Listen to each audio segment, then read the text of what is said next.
What's up guys, my name's Cam, you're watching Sarai Garage, and today we're going to talk about the top 5 things I love about our 2020 BMW 330i X-Drive.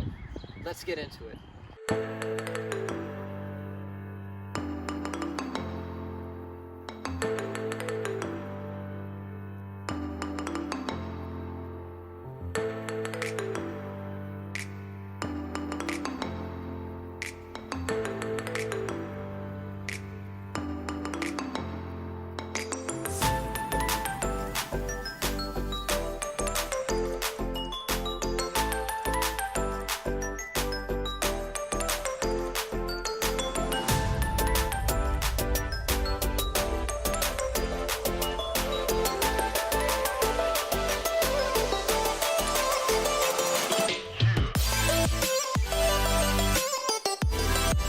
Alright guys, so the first thing I love about this BMW 3 Series is something that I love about all BMWs and BMW as a brand overall. And that is the amount of adjustability that they give in their seats. Here, Joe, come close real quick. We'll give them a quick little explanation. So I just want to remind you guys, for what it's worth, the BMW 3 Series is BMW's entry-level volume leader, right? This is not a 7 Series. This is not their fully loaded, super expensive sedan. This is what the average person is going to buy when they go in to buy a BMW. But even still, you get a lot of adjustability here in these seats. Joe, look, come real close. Even on this 3 Series, which stickers in the high 40,000s, you get stuff like thigh extension. Okay, it is manual, it's not powered. On the higher end models it is powered, but you get thigh extension, you get side bolstering like a real sports seat, you get all your lumbar controls, and of course your standard Powerway seating. And on top of that, you also get, here, let's try to show them this, George. These headrests, not only do they go up and down, but they can move forward and backward as well. There's a ton of adjustability here, guys, a ton. And I know a lot of people that watch these videos are very judgmental, and they're gonna argue that, oh, you can get a Lincoln that has thigh adjustments and those crazy 300-way seats, or you can get a Land Rover that has thigh extension. Even Lexuses now, some of them have thigh extensions. But my main point is, you can't get a baby Lincoln or a baby Lexus or a lower end, a smaller, I don't want to say lower end, a smaller size vehicle with this type of extension. This is only found in BMWs, at least from my personal experience. This level of adjustability, you can only find it in BMWs, and it's something that I love about the brand. So the second thing I love about this 3 Series in particular is something that I just found by accident. It's this sunroof. Take a good look, George. I recently was in a brand new Mercedes C300 in 2020 as a loaner car, and not even that had a sunroof like this. For most of you, you might be looking at this and going, what's the big deal? The big deal is this: the shade is powered. That's craziness. If you guys haven't been in a lot of these, smaller luxury sedans recently, nobody is doing this. At least nobody that I've sat in. I've been in the modern Cadillacs, Lexuses, Mercedes, and BMWs, and out of all 4 that I've been in, BMW is the only one that has made this power. Everybody else just has a dinky little shade that you have to move with your hand. And on top of that, if you floor it or drive a little aggressively, passionately, it flies open. Especially the Mercedes, they fly open right away. And this is just, this is why you buy a luxury car, for the little touches like this. Is it necessary? No. But does it make a huge difference in your overall driving experience? For me, yes. And this is a big deal, and it's something that I love. I think all compact luxury sedans, or all smaller size luxury sedans, have to move to something like this. It's definitely a must. Alright guys, before we continue on with the rest of the video, I just want to give a quick shout out to our sponsor, Carved Phone Cases. That's carved.com. If you want to check them out, there's going to be a link in the description box below that helps me out if you even go and visit them. Basically, I don't know how familiar you guys are with wood and resin type products. It's pretty much blown up all over social media, especially with like furniture and tables and stuff. I'm sure you guys have seen it if you've been on Facebook recently. There's a lot of companies blowing up that make like really cool tables that are wood and resin, kind of like this phone case, right? I'll show a little picture if I can of the tables, but the problem is it's a really cool design. I love it, but the table is usually a sticker for like $10,000. So it's kind of expensive. But if you like that type of design and you want something a little bit more affordable, go ahead and check out carve.com. They offer phone cases with a similar type of design. They use real burl wood and resin to make a one-of-a-kind phone case. And on the inside, these are not cheap, junky cases. These are $50, super high-quality rubber cases. Look at the rubber guards all around to protect your phone. And on the inside, it's micro suede to make sure your phone stays nice and scratch-free on the back. And it even says 101 on the inside with carved. They're beautiful phone cases. They're handmade, and it's a local small business here in the Northeast. I love their product, and I really recommend you guys check them out and buy yourself a phone case. They make phone cases for iPhones, Samsungs, everything you can think of. They also make wallets, bracelets, and wireless phone chargers made out of the same design with burl wood and resin. So if you're interested in any of those things, go ahead, give them a try, check them out. Once again, the link will be below in the description box. Thank you. Alright guys, so the third thing I love about this car is, again, a feature that I actually found out about by accident. Now, it has to do with the key fob. Of course, if you watched a couple of my videos before, you know that I obsess about key fobs, and this video is no different. Now, take a quick look at this BMW key fob. Absolutely beautiful and perfect in my opinion. Can they see it real good, George? Focus and all. Yeah, it's beautiful materials, quality materials. You know, it's not gonna have a lot of wear and tear. It's gonna stay looking really sharp. It's got good weight. It's not overly heavy like a Maserati key. It's just a perfect, great new rendition of what BMW has already been doing with their key design. Now, the reason I'm including this in this video is mainly because if you know anything about BMW, you know that it's a pretty garbage brand to its own consumers. The dealer network is one of the worst that I've experienced with, and on top of that, corporate itself is pretty garbage. Take, for example, the whole issue with Apple CarPlay. If you're not familiar with it, when Apple CarPlay first came out and it was first beginning to be a big thing around 2014, 2015, economy manufacturers like Kia, Hyundai, Toyota, Honda, all these big guys that sell cheap cars were including Apple CarPlay into their vehicles for free at no charge, when they're already selling really cheap cars, right? BMW, on the other hand, who is a luxury manufacturer and sells super expensive cars, I understand the economics. They sell a lot, they're cheap, but they sell a lot. BMW doesn't sell a lot of cars, they're expensive, whatever, balances out. Regardless, a luxury manufacturer, BMW, when Apple CarPlay came out, initially wanted to charge people a $80 yearly subscription to have Apple CarPlay enabled. In other words, they wanted you to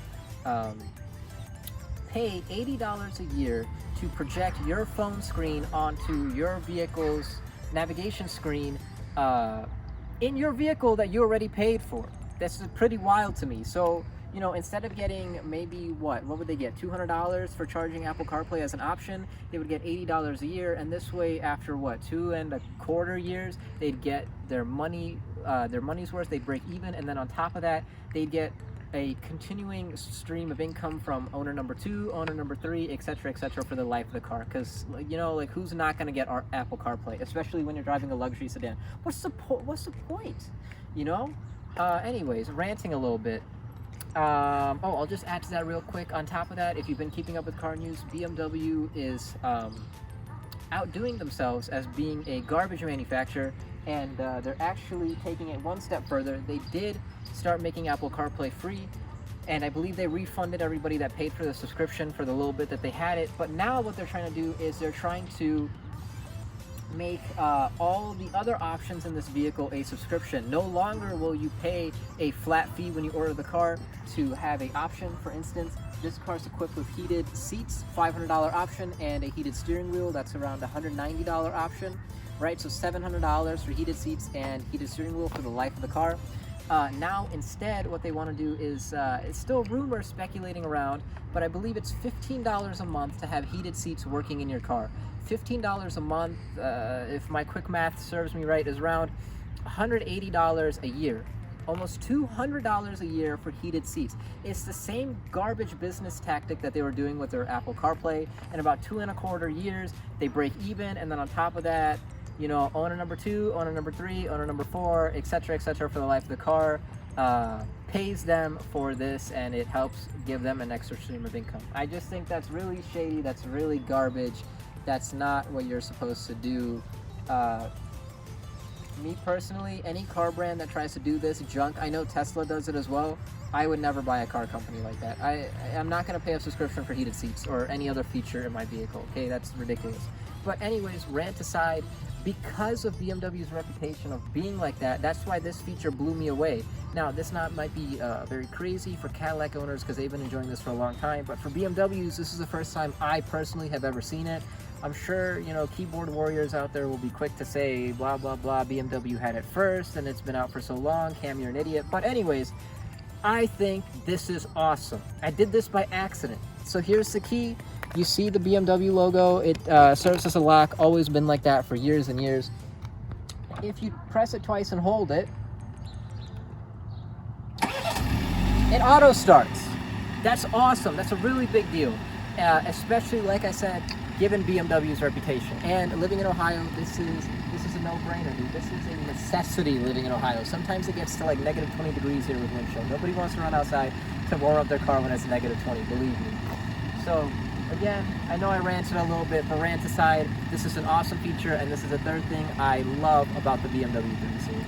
Guys, so the next thing I love about the BMW 3 Series is actually how spacious it is. Now, most people might think that because, you know, it's one of their smaller models, it's not considered their midsize, it's not their large luxury sedan like their 7 Series, and it's not their compact like their 2 Series. It's kind of like in between compact and family sedan. People might shy away at it thinking that there's not a lot of space, but there's actually a surprising amount of space in this 3 Series for passengers. Like, you could definitely get away with it as being your daily driver, and everybody would feel comfortable. Okay, to demonstrate what I've done is I've gotten my own daily driver, my 2011 Lexus IS 250, which is about one generation behind, maybe two, it's debatable, one generation behind Lexus competitor to the 3 Series, and we're going to show you what a big difference these luxury cars have made in terms of size over one generation. Now, to do this, what's going to happen is we're going to get my brother here, the cameraman George. He's 6'3". I'm going to make him sit behind my driving position in both cars, and you guys will get a good glimpse at how much space there really is. Now, George, come on. Let's show him how much space you have in the back of my Lexus. Come on back here. Don't be shy. Let me see the camera. You can go ahead, take a seat in luxury. Keep in mind, guys, Jot is 6'3", okay? Look at this. This is how he sits behind me. You can see his feet are squished. Do you have headroom? Yeah, no, not yet. How much? Your hair rubbing up against the roof? Mm-hmm. Yeah. Sit back, let him see. Yeah. So this is how a 6'3" guy sits behind me in my Lexus. All right, go ahead, jump out. Now we're gonna hop in the BMW real quick.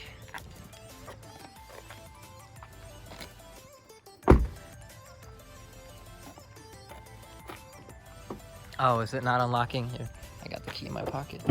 There you go, sir.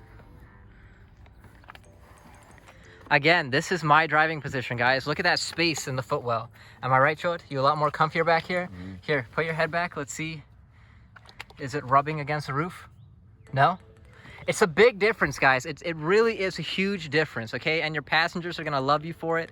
It is way more spacious. I was really blown away by it, okay? And again, this is something that I really love about the 3 Series.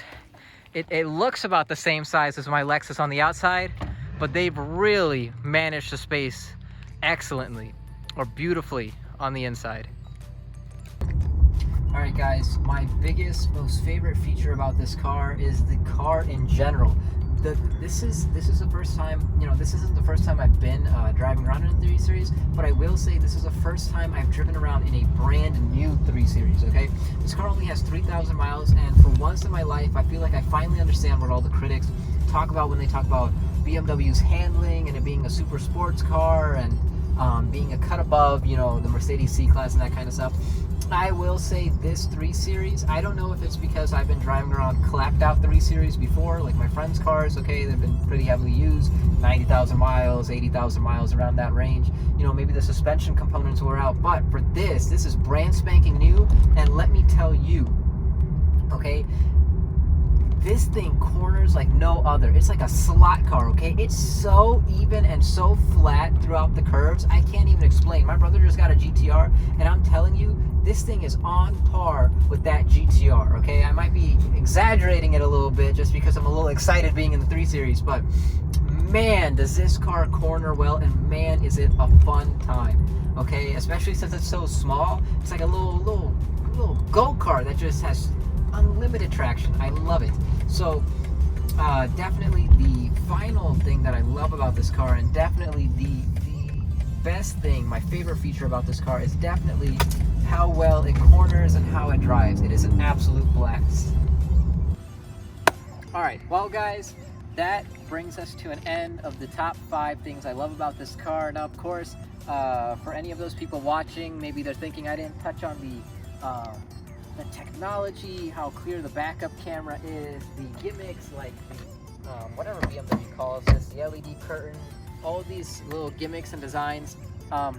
Everybody knows about this. The main point, the main thing I tried going for in my videos is finding unique things that no other reviewer talks about, and putting some spotlight on them. So with that said, you know, there's not really much more to say about it, guys. It's a beautiful car. It's an awesome car. Personally, I wouldn't buy it brand new for whatever they want for this. What, 49 before taxes and everything, 55? I think that's a huge ripoff.